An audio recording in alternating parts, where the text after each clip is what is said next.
अगर आप बिजनेस कर रहे हैं और आप अपने कस्टमर को कोई चीज़ बेच रहे हैं और आपका कस्टमर आपको 2 लाख से ऊपर कैश देता है और आप कैश रिसीव कर लेते हैं, मतलब कस्टमर से आप कैश ले लेते हैं, इसके ऊपर एफबीआर आपको जुर्माना करेगा। एफबीआर कितने % तक आपको जुर्माना कर सकता है और एफबीआर किस तरीके से आपसे जुर्माना ले सकता है, इससे बचने का क्या तरीका है, आज के इस लेक्चर में इस कॉन्सेप्ट को स्टडी करते हैं। आप देख रहे हैं प्रैक्टिकल अर्निंग हाउस, मैं हूं फ़हीम महबूब।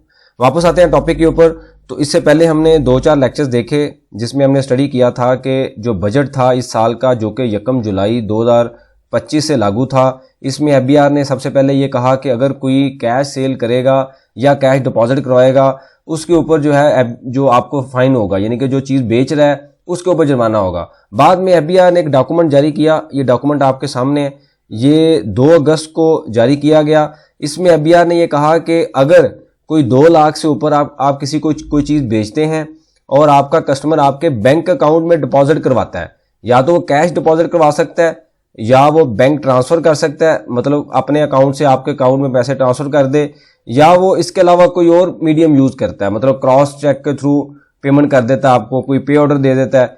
इस तरीके से अब एफबीआर ने क्लियर कर दिया कि अगर आप 2 लाख या इससे ज़्यादा कोई चीज़ बेचते हैं और आपके अकाउंट में कस्टमर आपका डिपॉजिट करवा देता है, यानी क्या डिपॉजिट करवा देता है, बैंक चेक दे देता है, क्रॉस चेक दे देता है, पे ऑर्डर दे देता है, तो उसके ऊपर जो बंदा चीज़ बेच रहा है या जो परचेज कर रहा है, दोनों के ऊपर कोई फाइन नहीं है। इससे पहले काफ़ी आपने लेक्चर्स देखे होंगे, हमने भी डिस्कस किया कि जब बजट आया तो एफबीआर की तरफ से कोई क्लियर रूल नहीं था, तो तमाम जितने भी बिजनेस थे उन सब ने ये कहा कि अगर आप हमारे अकाउंट में कैश डिपॉजिट करवाएंगे तो उसके ऊपर हम कटौती करेंगे और उसके बाद ऑर्डर को प्रोसेस करेंगे।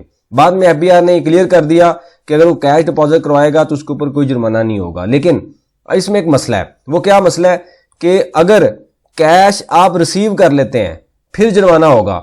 मतलब फॉर एग्जांपल एक मिस्टर ए है जो चीज़ बेच रहा है मिस्टर बी को, और मिस्टर बी क्या करता है, फॉर एग्जांपल हम ये कहते हैं 5 लाख का आपने कोई इनवाइस की, कोई चीज़ इनको बेच दी। मिस्टर बी क्या करता है कि सबसे पहले तो कैश डिपॉजिट करवा देता है, यानी कि आप उनको चीज़ें बेचते हैं और 5 लाख रुपए आपके अकाउंट में जमा करवा देता है। आप मिस्टर ए हैं और आपके अकाउंट में जमा हो जाता है, फिर तो है ओके, कोई मसला नहीं है। लेकिन अगर मिस्टर बी क्या करता है, आपके अकाउंट में कैश डिपॉजिट नहीं करवाता, आपको ला के कैश दे देता है, यानी कि आपको कैश रिसीव करवा देता है, कैश सेल जिसको हम बोलते हैं। फॉर एग्जांपल आप एक रिटेलर है और मार्केट में आप बैठे हुए हैं, ये बंदा आपके पास आता है और आके आपसे कोई चीज़ें परचेज कर लेता है। हम कहते हैं 4-5 इसने एसी आपसे परचेज कर लिए और उसकी इनवाइस बनती है 5 लाख की। ये आपके बैंक अकाउंट में डिपॉजिट नहीं करवाता, आपको कैश दे देता है, फिर आपके लिए मसला है। फिर जो ए है, मिस्टर ए है, इसके लिए प्रॉब्लम होगी। अब मिस्टर ए क्या करेगा, कैश रिसीव कर लेगा। जो इस डॉक्यूमेंट में लिखा गया है वो बड़ा क्लियर मेंशन किया गया है कि कैश डिपॉजिट होगा तो मसला नहीं होगा। मतलब वो ये चाहते हैं कि आप जो चीज़ बेचें अगर वो बैंक के थ्रू आपके पास आए, मतलब बैंक स्टेटमेंट, जब कोई आपके अकाउंट में कैश डिपॉजिट करवाता है तो आपकी बैंक स्टेटमेंट में जो क्रेडिट साइड है वहां पे चीज़ आ जाती है। जब कोई भी चीज़ आपके बैंक स्टेटमेंट में आ जाती है तो आप उसको हाइड नहीं कर सकते, आप टैक्स रिटर्न में उसको रिपोर्ट करते हैं। इसी तरह उन्होंने कहा है कि अगर आपने कैश डिपॉजिट करवा दिया फिर तो कोई मसला नहीं है, लेकिन अगर आपने कैश सेल कर दी, मतलब उससे कैश रिसीव कर लिया और बाद में जमा नहीं कराया और यही कैश आपने आगे वेंडर्स को पे कर दिया, कोई इसकी ट्रांजैक्शन क्लियर नहीं है, और आप क्या करते हैं, जो monthly sale tax return file करते हैं या annual income tax return file करते हैं, जैसे 30/6/2026 को जाके आप टैक्स रिटर्न फाइल करेंगे और आप ये कहते हैं आपकी जो सेल है वो 5 लाख की है और उसके बाद जो कॉस्ट है, जो चीज़ें आपने 5 लाख की बेची, फॉर एग्जांपल वो आपने परचेज की 4.5 लाख की, 50,000 आपका प्रॉफिट था, तो यहाँ पे आपने कैश रिसीव किया, कैश रिपोर्ट कर दिया। यहाँ पे एफबीआर ये कहता है कि अगर आपके बैंक अकाउंट में कैश जमा नहीं हुआ फिर आपके लिए मसला है, फिर मैं आपसे जुर्माना लूंगा। अब यहाँ पे एफबीआर आपका प्रॉफिट दोबारा कैलकुलेट करेगा, वो ये कहेगा कि सेल ठीक है 5 लाख ही है, लेकिन ये जो फिगर है ना 4,50,000, इसको वो कर देगा 2,25,000, मतलब 50%, 50% तक इसको कम कर देगा। जब ये कम करेगा तो आपका जो प्रॉफिट है वो बढ़ जाएगा, वो प्रॉफिट आपका हो जाएगा 2,75,000। पहले आपने टैक्स देना है 50,000 के ऊपर, अब आप कितनी अमाउंट के ऊपर टैक्स देंगे, 2,75,000 के ऊपर। जब आपका प्रॉफिट बढ़ जाएगा तो आपका टैक्स भी बढ़ जाएगा। तो ये इनडायरेक्ट जो है पेनल्टी चार्ज की गई है उन लोगों के लिए जो 2 लाख से ऊपर सेल करते हैं और कैश रिसीव कर लेते हैं, मतलब अपने पास आप कैश ले लेते हैं और कैश पे इनवॉइस दे देते हैं। अगर कोई कस्टमर आपके अकाउंट में पैसे जमा कराएगा फिर मसला नहीं होगा। अब इसका हल क्या है?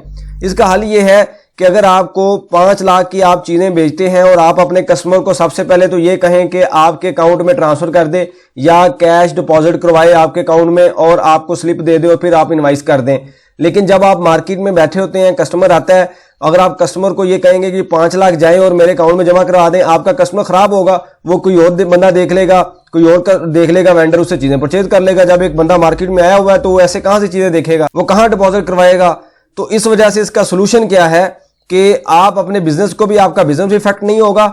आप क्या करें कि उन्होंने फॉर एग्जांपल आपसे 5 एसी लिए, एक एसी की वैल्यू है 1 लाख, हम एग्जांपल लेते हैं। तो अब आपने याद रखना है कि आपने इनवॉइस बनानी है 2 लाख से ऊपर इनवॉइस नहीं बनानी, ठीक है। यानी कि एक इनवॉइस आप बना, पहले आप एक इनवॉइस बना रहे थे, अब आपने 3 इनवॉइसेस बनानी है। 1 लाख की 2 लाख की एक इनवॉइस बना दें, 2 लाख की एक इनवॉइस बना दें और 3 लाख की जो तीसरे नंबर पे इनवॉइस बनानी है वो 1 लाख की बना दें। 3 इनवॉइसेस आप कस्टमर को देंगे और कैश रिसीव कर लें। जब आप अपनी इस तरीके से इनवॉइसेस बनाएंगे तो इस लॉ में बड़ा क्लियर मेंशन किया गया है, बड़ा उसने वाज़िया कर दिया है कि अगर कैश सेल होगी और 2 लाख से ऊपर की ट्रांजैक्शन कैश में होगी तो वो डिसअलाउ होगी। मतलब 2 लाख से नीचे नीचे की आप कैश सेल कर दें, कस्टमर आपको कैश दे भी देगा तो कोई मसला नहीं होगा। अब आपने ये चीज याद रखनी है अपने बिजनेस में। सबसे पहले तो आप उसको फोर्स करें कि क्रॉस चेक में ऑनलाइन ट्रांसफर या आपके अकाउंट में कैश डिपॉजिट करवा दे। लेकिन अगर मार्केट में आप बैठे हुए हैं, कस्टमर आपके पास वॉक इन आता है और अगर आप ये कहेंगे तो कस्टमर तो भाग जाएगा, वो किसी और जगह से कोई चीज ले लेगा। तो फिर आपने उससे कैश लेना है, लेकिन अपने पास इस तरीके से उसको 3 इनवॉइसेस देनी है। उसको बता देना है कि अगर आप ऑनलाइन जमा कराएंगे तो 1 इनवॉइस है, वरना 3 इनवॉइसें होंगी। इससे आपको भी कोई फर्क नहीं पड़ेगा, उसको भी कोई फर्क नहीं पड़ेगा, क्योंकि उसको वही चीज मिल रही है जो 5 लाख की उसने चीज ली है आपसे। तो ये चीज आपने इस तरीके से याद रखनी है। अगर आप इस रूल का ध्यान नहीं रखते, आपके ज़हन में ये नहीं चीज होगी, तो जब आप टैक्स रिटर्न फाइल कर देंगे और ऑडिट होता है या आपको पकड़ा जाता है तो आपके ऊपर, आप तो ऑलरेडी टैक्स दे चुके होंगे, लेकिन जो कैश सेल होगी उससे रेलिवेंट जितनी ट्रांजैक्शन होंगी वो 50% डिसअलाउ होंगी। मतलब 50% आपको अलाउ नहीं किया जाएगा, और जब अलाउ नहीं किया जाएगा तो आपका प्रॉफिट बढ़ जाएगा और ज्यादा प्रॉफिट के ऊपर आप ज्यादा टैक्स देंगे। ये बिल्कुल इसी तरीके से ही है कि आप सेल कर रहे हैं और 4,50,000 की चीजें आपने ली हैं, लेकिन आपको इजाजत दी जाए कि नहीं 4,50,000 आपने माइनस नहीं करना, आपने 2,25,000 करना है माइनस, तो आपका प्रॉफिट तो बढ़ना ही बढ़ना है। तो जब ज्यादा प्रॉफिट होगा तो ज्यादा टैक्स देंगे। असल में 50,000 प्रॉफिट होगा, टैक्स इस पे देना चाहिए, लेकिन ये काम करने की वजह से प्रॉफिट हो जाएगा 2,75 और आपको टैक्स देना पड़ेगा 2,75 के ऊपर। इससे पहले मैंने एक लेक्चर बनाया था जिसमें आपको बड़ा वाज़िया मैंने बता दिया था कि अगर कोई कैश डिपॉजिट आपके अकाउंट में कराए, चाहे 2 लाख कराए या इससे ज्यादा कराए, तो उसके ऊपर कोई जुर्माना नहीं है, कैश डिपॉजिट। लेकिन अगर आप सेल कर रहे हैं और कस्टमर कैश देता है और आप उसको कैश ही यूज कर लेते हैं, फिर मसला होगा। अब इसका मैंने आपको सोल्यूशन भी बता दिया कि आप कस्टमर से कैश लें, 2 लाख से नीचे नीचे रख के इनवॉइस बनाएं और इसी तरीके से ही इनवॉइस रिपोर्ट कर दें, तो फिर आपके ऊपर कोई फाइन नहीं होगा, आपका कस्टमर भी नहीं आपसे जाएगा दूर, यानी कि अब आपका बिजनेस भी कंटिन्यू रहेगा और आपको कोई मसला भी नहीं आएगा, और टैक्स के रूल्स के मुताबिक आपने कंप्लाइंस भी की होगी। स्टार्ट में अभी आपने ये काम किया है, आने वाले दिनों में हो सकता है इस लिमिट को मजीद बढ़ा दिया जाए कुछ बिजनेस के लिए। अब देखा यह जा रहा है कि ये कितना इफेक्टिव होगा।